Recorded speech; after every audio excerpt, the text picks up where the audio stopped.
আসসালামু আলাইকুম। আজকের 16 নম্বর ক্লাসে আমরা এক্সেল এর কিছু কাজ দেখব। এর জন্য আমরা ইনসার্ট থেকে শেপের কাজ দেখব। ইনসার্ট থেকে যে শেপ আছে এই শেপ দিয়ে আমরা বিভিন্ন রকমের ডিজাইন তৈরি করতে পারি। যেমন আমি যদি চাই যে এটার দ্বারা একটা পতাকা বানাবো, তাহলে এই যে এখানে যে আছে এটা নিলাম, নেওয়ার পরে এটাকে যে মাপ হবে এই মাপটা এখানে দিয়ে দিলেও ওই মাপ অনুযায়ী হবে। এটা নেওয়ার সাথে সাথে দেখেন এখানকার ফরম্যাট চেঞ্জ হয়ে গেছে। এবার এখান থেকে ফিল কালার আমরা নিতে পারবো। ফিল কালার নিলাম। এরপরে এখানেও কিছু কাজ আছে, যে কাজগুলো আপনারা দেখে নিতে পারবেন। এখান থেকে ডিফল্ট কালারের ব্যাকগ্রাউন্ড নেওয়া যাবে, ফিল্ড নেওয়া যাবে, শেপ আউটলাইন নেওয়া যাবে। এখানে যদি কোনো বর্ডার দিতে চাই সেক্ষেত্রে এই শেপের বর্ডার দেওয়া যাবে এবং শেপ ইফেক্ট দেওয়া যাবে শেপের ভিতর থেকে। বিভিন্ন রকম এক এক রকমের ইফেক্ট। টেক্সটের কালার দেওয়া যাবে, টেক্সটের আউটলাইন। আচ্ছা, এরপরে আমরা এখান থেকে আবার শেপে চলে গেলাম। একটা সার্কেল নিব, বৃত্ত।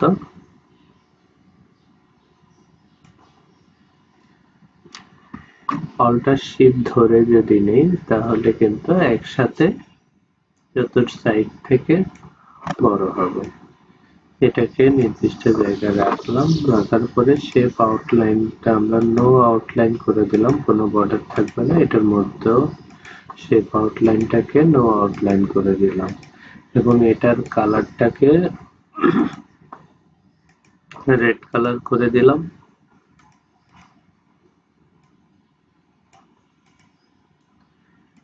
এরপরে এখান থেকে আমরা যদি চাই যে একটা লাঠি বানাবো, এখান থেকে এটা দিয়েও বানাতে পারবো, এইগুলা দিয়েও বানাতে পারবো। এটাই নিলাম।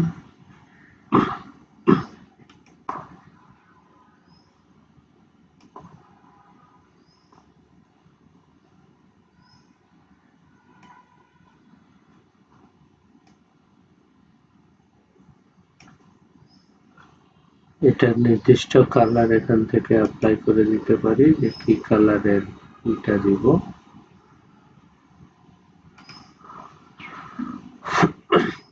এবং এটার নিচে কোনো শেপ ব্যবহার করতে চাইলে সেটাও এখান থেকে করে নিতে পারবো, যে কি ধরনের শেপ এখানে ইউজ করতে চাই।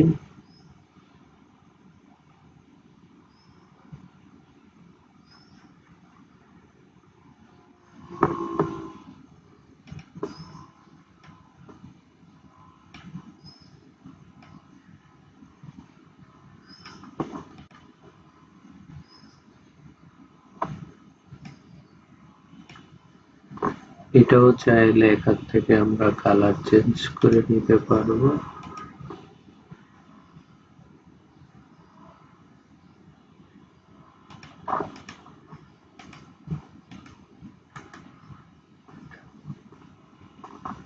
সেন্ড টু ব্যাক করে দিতে পারবো এটা এখান থেকে।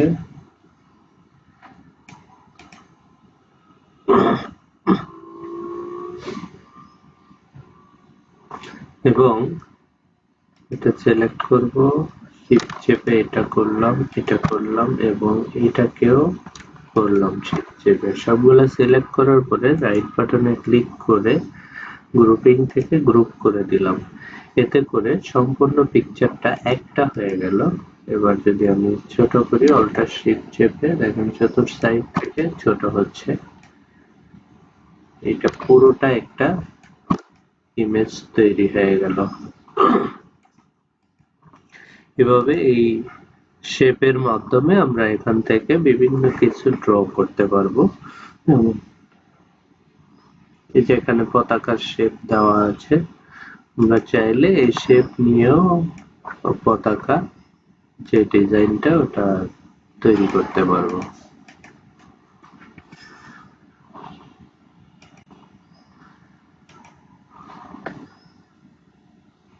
আবার যে অন্যান্য শেপ আছে এই ধরনের শেপগুলা নিয়ে এখানে এগুলোর ভিতরে কিছু লিখতেও পারবো।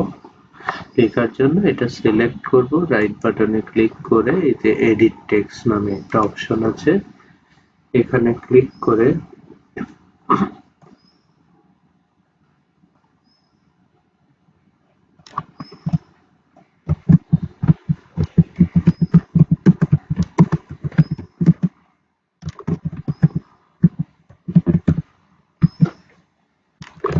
এভাবে আমরা এই শেপের মধ্যে লিখতে পারবো নিজের ইচ্ছা মতো যে কোনো কিছু লিখে। আবার ওই লেখাগুলার কালার এটি চেঞ্জ করতে পারবো নিজের মতো করে।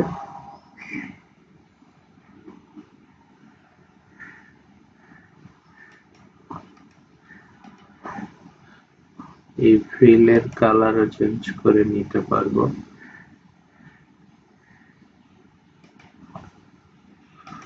লাইনের কালারও চেঞ্জ করে নিতে পারবো, লাইনটা মোটা করে নিতে পারবো এবং এখান থেকে লাইনের যে কালার আছে ওই যে কালার দিতে চাই ওই কালার এখানে রেখে দিতে পারবো।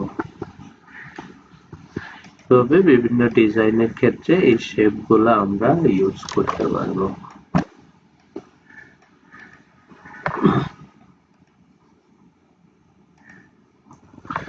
বিভিন্ন রকমের শেপ আছে এবং এই শেপটা নিয়ে আমরা কিন্তু এভাবে নিজের ইচ্ছা মতো করে যে কোনো শেপ আঁকাতে পারবো। মানে ড্র করতে চাইলে কোনো কিছু সেটা এটা দিয়ে করা যাবে।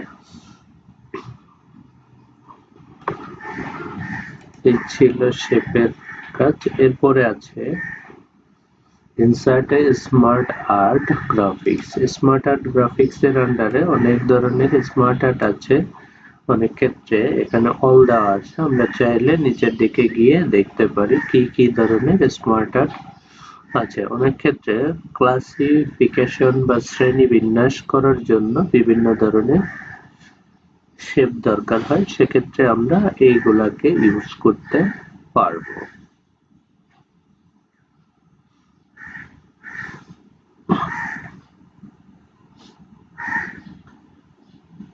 তবে বিভিন্ন কিছুকে আলাদা আলাদা ভাবে লেখার জন্য, যেমন এরকম একটা শেপ যদি আমরা নেই এরকম আসবে।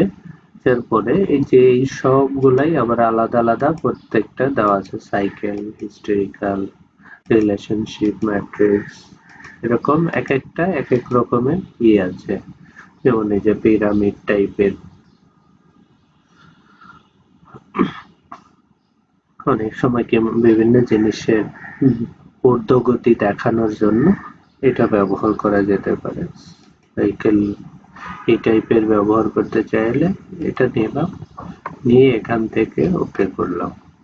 নেওয়ার সাথে সাথে কিন্তু আমাদের এই যে এখানে ডিজাইনের মধ্যে আরো বিভিন্ন রকমের শেপ চলে আসলো। এবার এখান থেকে আমরা চাইলে যে অ্যাড শেপের মাধ্যমে আরো শেপ কিন্তু এটার মধ্যে অ্যাড করতে পারি। আবার এখান থেকে যদি আমার ডিলিট করার প্রয়োজন হয়, সিলেক্ট করে জাস্ট ডিলিটে ক্লিক করলেই এই শেপগুলা ডিলিট হয়ে যাবে। আবার এখান থেকে আমরা চাইলে যে ডিজাইন আছে এই ডিজাইনগুলো চেঞ্জ করে নিতে পারি ওই শেপটারই।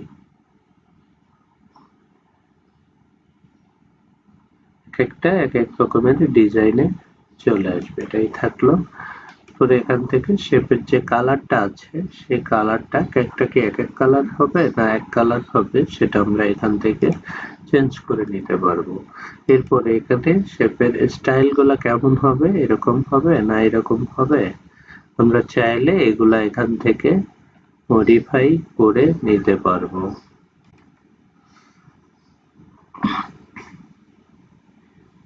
এরপরে এই যে টেক্সটের জায়গায় এখানে কিন্তু আমরা নির্দিষ্ট কিছু লিখতে পারবো।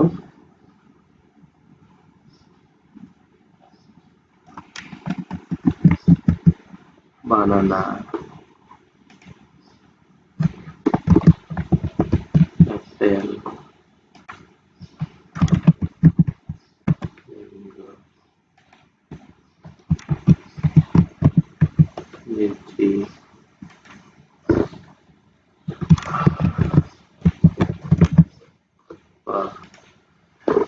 মানে এই টাইপে এভাবে লিখে করতে পারবো। আবার এইগুলারেও যদি আমি ফরম্যাটে গিয়ে শেপের কালার চেঞ্জ করতে চাই, দেখেন ওইগুলার কালারও চেঞ্জ করা যাবে,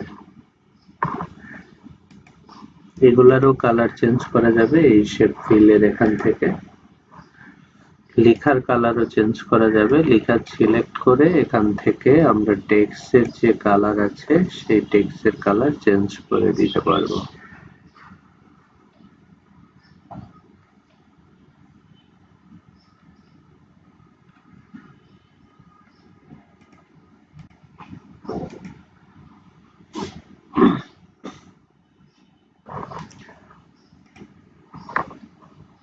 তবে আমরা শেপ, স্মার্ট আর্ট যেগুলো আছে এগুলার মাধ্যমে বিভিন্ন ডিজাইন তৈরি করতে পারবো।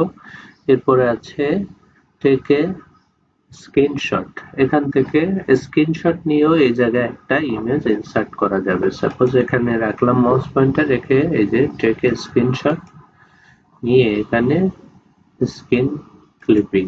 এবার এখান থেকে আমরা চাইলে সাপোজ এই অংশটুকু আমরা এভাবে ছবি নিব, তাহলে এটা মাউসের লেফট বাটন চেপে ধরে ড্র্যাগ করে ছেড়ে দিলাম, দেখেন ওই অংশটারই একটা ছবি কিন্তু আমার এই এক্সেল এর ইয়ের মধ্যে চলে আসলো। এভাবে স্ক্রিনশট নিতে পারবো, অথবা ডেস্কটপে যেটা ওপেন থাকবে সেটারই কিন্তু নিতে পারবো।